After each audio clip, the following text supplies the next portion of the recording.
13 minute, মাত্র 13টা minute football বিশ্ব যা দেখলো তাকে ইতিহাসও হয়তো কোনোদিন বিশ্বাস করতে পারবে না।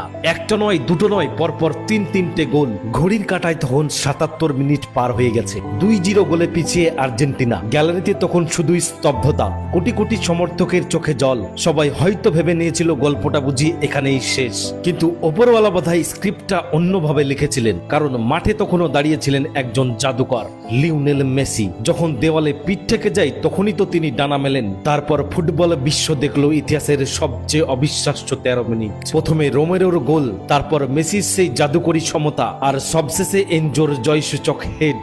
একটা নয়, দুটো নয়, মাত্র 13 মিনিটে 3টি গোল করে মৃত্যুকূপ থেকে জীবন ফিরে পেল আর্জেন্টিনা। এই 13 মিনিট শুধু ম্যাচ জেতার গল্প নয়, এই 13 মিনিট হলো শেষ মুহূর্ত পর্যন্ত হাল না ছাড়ার গল্প। এই 13 মিনিট প্রমাণ করে দিল যতক্ষণ এই জাদুকর মাঠে আছেন ততক্ষণ অলৌকিক কিছু ঘটা কেবল সময়ের ব্যাপার।